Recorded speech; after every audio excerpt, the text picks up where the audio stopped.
What's up everybody, welcome to my channel. In this video today, I will be sharing with you step by step how you can make deposit to your Wealthsimple account. So with that said, let's head over to my laptop and get started. Well, the mobile phone. Alright guys, so here I'm in the Wealthsimple app. To make a deposit, you can select add funds, this add funds, or you can select the dollar sign here at the bottom of the screen. So I'm going to select dollar sign at the bottom of the screen. So here I'm going to select deposit funds. If you have multiple accounts, then you will select the account that you want to deposit to. So here I'm just going to select next. So there are three ways to deposit to Wealthsimple. First, you have Interac e-Transfer, which you can send up to $3,000 in 30 minutes. Then you have the debit card option, which is instant. And then you have the bank account option, which is 3 to 5 business days. So for this video, I'll be using the debit card option. So here, you're going to specify your card information if you select this option and the billing address for your card. And at the bottom of the screen, confirm that you are the sole owner of the card and the account. So I'm going to select these two options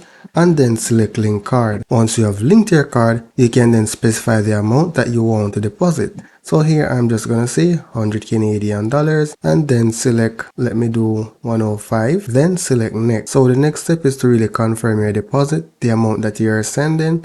The processing time is instant and it's from this Visa card to my TFSA account which I linked. So here I'm just going to select submit deposit. They are processing my deposit which will complete in a few seconds. So now you can claim your reward. So you're going to select claim reward and I got $5. So I'm going to select deposit rewards now.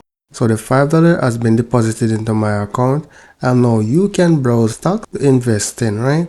So you can search for a stock that you want to purchase, right? Or select top Canadian stock. And to purchase a stock, then you're going to select the stock that you want to purchase. And then you'll select buy. So you specify the amount of shares you want to purchase. So here, you would specify the amount of shares that you want to purchase. So I'm just going to say about 100. Now when I select continue, so the market is currently closed. Market buys placed during this time will be sent when the market reopens. If the stock opens at 5% higher than your submission, your order may not be filled. So try to set a limit order instead to set the highest price you will be willing to pay for this. So I have two options, price shown in the app or when the market opens. So here I'm just going to select continue. This is just a brief overview of how market order works. So I'm going to select next page. So I'm going to select don't show this again, right? And I'm going to confirm my order that I'm purchasing Canopy Growth at the estimated cost of 51 Canadian dollars. Then I'm just going to select confirm order and then select done. So now I'm just going to select take me back to stocks and ETF. So that's it for now guys. Thank you for watching and see you in the next video.